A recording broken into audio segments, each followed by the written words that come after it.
Hi, and welcome to Rise, Heal, and Grow. I'm Leah M. Hill. This show is a podcast production of Apollo Sunrise Center, which is a health, wellness, and spiritual retreat center in Merrimack, Massachusetts.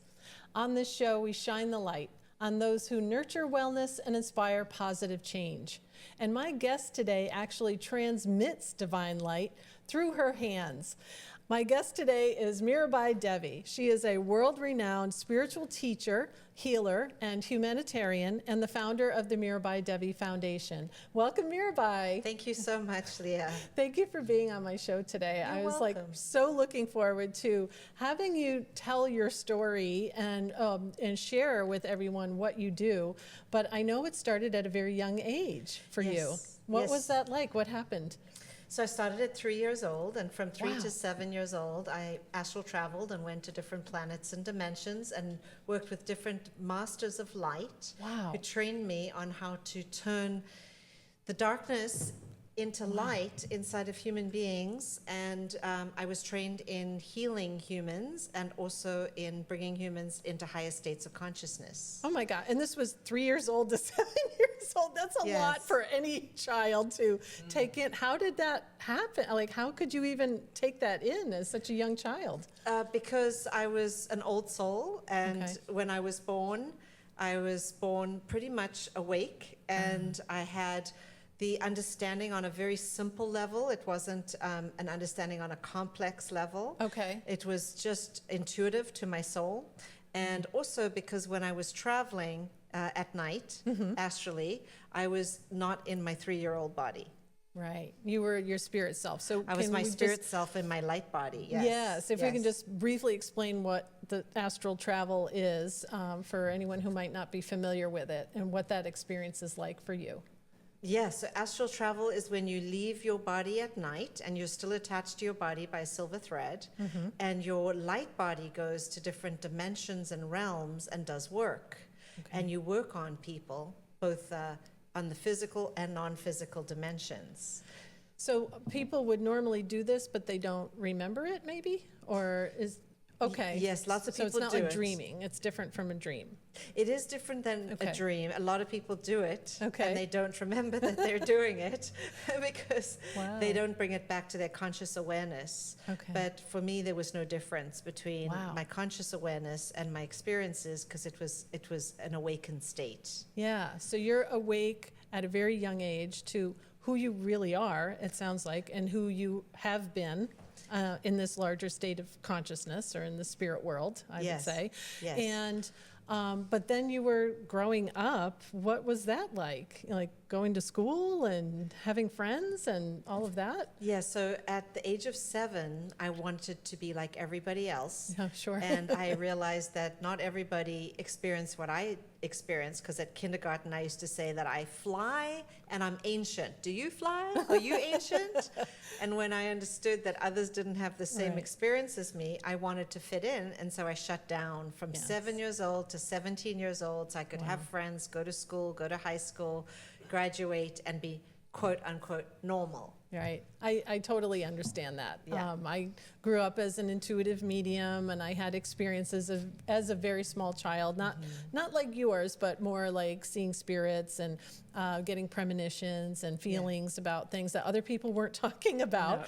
And I had the same thing. As I got older, I noticed that it was actually getting clearer and stronger, and it made me want to shut it down even more because I wanted the same thing. I wanted to be normal, to have friends, and I did not want to be ostracized or kicked out of the group, I guess you would say. So it must have been a tough transition for you to get through those years, but you did.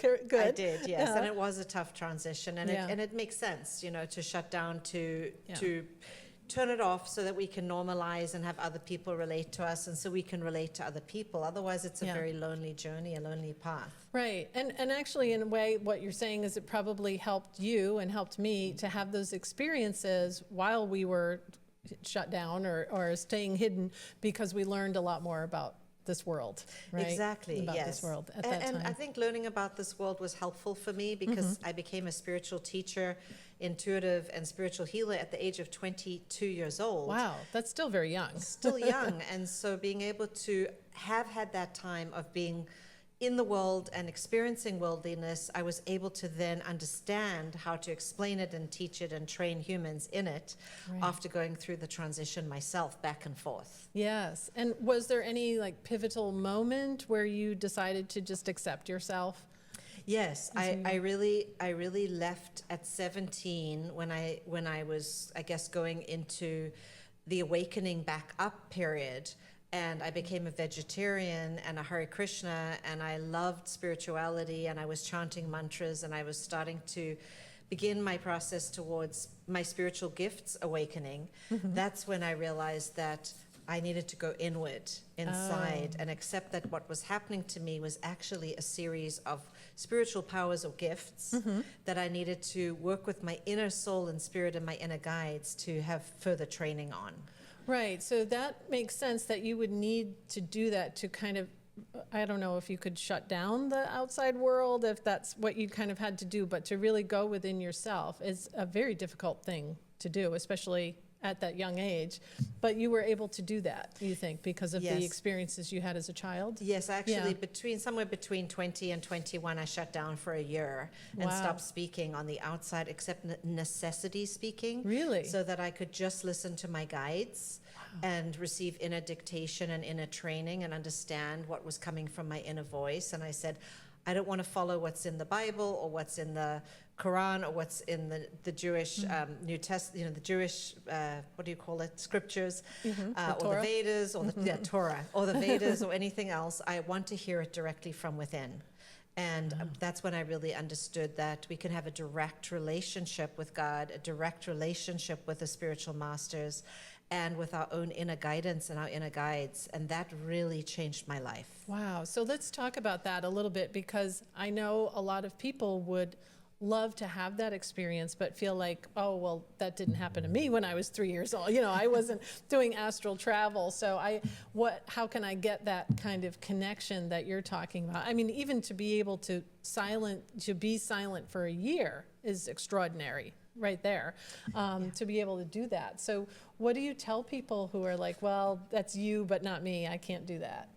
Well, what I would say is that everybody has that innate intuitive, inner, telepathic, psychic spirituality inside of them, but they have been trained to have veils and layers to fit in, to be worldly, to be part of the materialistic world, and to not be different. And our world has threatened people that are different and made them become outcasts or freaks or considered weird. And so what I would say is that the first step on the path is self-acceptance, is to accept that one has those innate spiritual abilities that are hidden beyond the veils, and that the first step would be to get a spiritual teacher or a spiritual healer or energy worker to help remove the layers and the veils that are blocking them from seeing it, feeling it, experiencing it, owning it, and knowing it. Because being in community, like what you have, is so helpful. And what I'm building and have been building for 32 years is a creation of community where others can come and say, I'm not alone. Yes. I'm not different. There are many others like me, and I can now tap in and explore my gifts with the help of my physical teachers and guides. Yeah, that is so important, because that's what was happening to me as I was growing up. And the first step to self-acceptance, you know, I was like, was just really validation for me, like you said, from a community of people that said, you're not making this up. You know, like, this is real. What you're experiencing is really happening. It's not just, you know, something to be shunned or ashamed of or something. It's really valid. And to have that community, like you're saying, what you teach and what you're building is so important for people that are feeling lost with it and don't know how to manage their experiences or don't know what's happening to them. And I really feel, thank you for saying that, because I really feel that between my global healing meditation world peace prayer programs, which have built an online global community, along with my own process with energy work, classes and Zoom webinars that I do every 2 weeks, and my retreats that I lead and so forth, and my one-to-one sessions, I've created an education school or a school of spiritual education that now people can benefit from Yeah. all over the world, because it's online on Zoom, or people can come in person if they're in the area and so forth. And that we can provide this safety net of this environment where it's normalized and they can meet others that are in the same way of thinking and being. And I believe that after all the years of all the programs where we've led these global meditations, or we've worked on raising mass consciousness or changing collective consciousness and creating group coherence fields, we're seeing a huge level of spiritual awakening now amongst definitely. humanity Yeah. as a result of those like you and me Right. that have been doing this for 32 years, blazing the trail and lighting the path with the torch that lights the way, so that others can follow that way and Yeah. be comfortable in their own ability to let themselves go and awaken and wake Yes. up spiritually. Right. And I agree so much. There is such a resurgence of like spiritual awakening that's happening everywhere in the world, It used to be, a very isolating experience, hiding away in places that, you didn't want to be out there. You didn't want to be known as a spiritual person. For you to be, on camera telling people who you are, it would have been very risky many years ago. So here we are able to talk about who we are and share it and share what we do is a tremendous blessing to have at this time on the planet. It really is. Yeah. Consciousness has shifted and changed, and it is becoming a little bit more mainstream, starting with things like yoga, which Yes. became very mainstream. Yeah. And now things like energy work and alternative medicine are becoming more mainstream. And the work that we're doing is more accessible. So thank goodness, Right. that it is becoming more normalized and understood and not so very hidden. Yeah, and let's talk about the work that you do, the transmission that you do of divine light. Can you explain what that is? Yes, that's a great question. Thank you for asking that question. The transmission of divine light is really from my spiritual awakening in 1992 in Goa, India.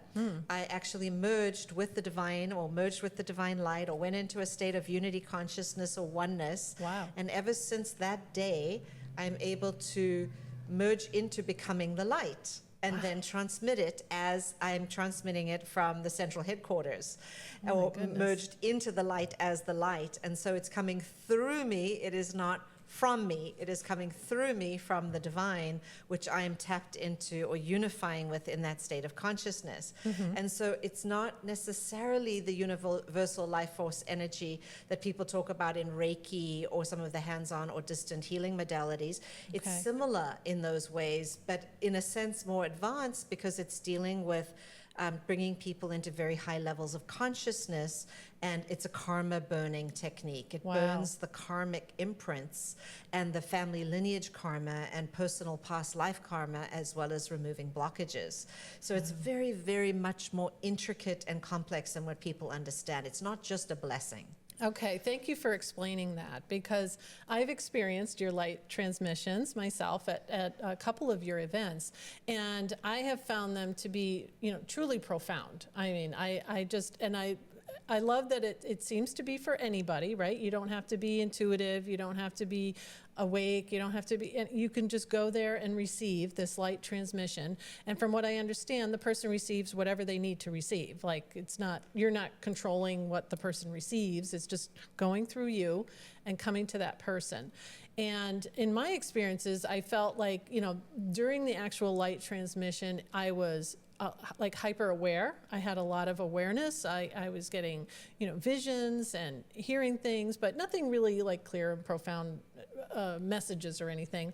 But then the following days, like my dreams were very vivid at night. A friend of mine who attended one of your events said a couple of nights later she had a really clarifying dream about her life path that was extremely helpful. Is that some of the things that can also happen? Yes, clarifying visions about your life, Yeah. dreams, remembrances, healing of long-term relationships where there have been rifts or breakups with family members and heartbreaks, healing of physical and emotional illnesses, Wow. ailments, pain, physical pain, emotional pain, and the releasing of toxicity, burdens, stuckness, blocks on all different levels, physical, emotional, mental, spiritual. So there are so many different ways in which the light translates for people, in the sense that it burns up those karmic imprints and releases the burdens that we're carrying, the pain and suffering we're carrying for others. It releases the pain and suffering we're carrying from the past. It detoxes the system. So automatically the body spontaneously knows how to heal itself. Wow. And so when we combine that light transmission with any other modality, all the other modalities are going to work, whereas before they may not work because the system is shut down. The cells are blocked. The energy is blocked. The negativity that is at a maximum level in that person is causing everything to not work. So the light transmission turns on the switch, it opens the door, and it allows everything to flow and to work, which is profound. That's totally, so it's sort of clearing the path of all the debris or whatever can be cleared at that time. It's clearing out of the way all the debris and the things from the past, like you said, and just paving the way to allow the body to naturally heal itself, right? That's correct. To naturally do that. That's exactly right, because when we give the body enough energy and we raise the vibrational frequency of the soul or the subtle bodies or the cell, the mitochondria and the cells, then automatically that higher vibrational frequency will work on the organs, it'll work on the chakras, it'll work through the nervous system, and it'll give the body the energy and the subtle bodies the energy it needs to be able to heal itself. Wow. That's incredible. And this can happen all at once, like you said, or maybe over a period of time? Yes, this can happen all at once. For some people, there are miraculous outcomes in healings, total life changes, people going into bliss, floating for 3 to 6 months at a time, feeling like they're floating on clouds and expanded into pure unconditional love and bliss, all the way to people having spontaneous physical healings of long-term painful conditions. But now this also, for other people, might take many repetitions, many times of experiencing it, and building a quotient of a certain amount of that energy in their system if they are truly, really depleted. Okay. Right. So it kind of depends on, where you start from, but it doesn't matter. No matter where you start from, this really sounds like it is for anybody. No matter where you are, you can benefit from it. Yes, correct. Yeah, it is for anybody, and anybody can come and receive it, and nobody has to be specifically trained in it, and I do a sort of mini training before I do transmit it. But yes, I work with the broad spectrum of humanity, people at any level of consciousness, any type of life experience. And really, it's all about what you need help with, what is going on for you individually. It could be an emotional issue, back pain, heartbreak, or headache, and it's all going to be the same, because the light and the energy is going to open the individual to that process of healing. Right. And as you mentioned, this isn't just, it was given to you, this knowledge and this awareness that you have this ability, but you also train people. You have a light worker training school. Yes, thank you for bringing that up. I do train people. I've had a light worker training school for 25 years in the United States, and 30 years including South Africa and international. And so this is to train intuitives, healers, energy workers, spiritual teachers, psychotherapists, medical doctors, and other people, social workers that work with people, to open their capacity to more spiritual gifts to flow through them, to improve their practices and their work, and to also train them to do what they're meant or designed for through their own soul's birthright and purpose. Oh, I like that. So it's not just a standardized procedure. This is what you do. This is how you learn it. It's more about who am I and what am I bringing to this channeling ability, I guess it would say, like the ability to channel the light or transmit the light. Exactly, so, you got it. Yes, it's about who am I as an individual, and how can I help you to hone in on your gifts and your abilities and remove your blockages so that you can really fully let them shine through you and do your work that you came to do. That's what my school is designed to create, a whole person, and I call it a karma finishing school. Karma finishing school. I love it. I love it. Okay. And when you're doing your work and having the events, you also incorporate mantras and guided visualizations as well? Yes, I do. I include mantras, I include guided visualizations, I include affirmations, I include spiritual teachings, and I include channeling, guided channeling, energy work, and of course question and answer sessions and guided The guided visualizations are extensive, taking people on journeys to other realms and dimensions to meet Wow. light beings, angelic beings, archangels, their higher self, all kinds of things. And then also, in addition to that, there's a lot of training in whatever the mentorship is. And that is too. Yes. Wow. And you have a very special event coming up October Yes. 18th at Apollo Sunrise Center in Merrimack, Massachusetts. You're going to be there to you'll do a little talk first, do the light transmission, and then we will combine that with Nada Brahma Kirtan band. Yes. And if anyone's not familiar with what kirtan is, it's live music, devotional chanting. It's very uplifting. Call and response. Call and response. It's very uplifting. It's a wonderful experience. So I would like to just mention that if anyone would like to experience your work in Thank you. person, and then they Yes. can also reach out to you at your website.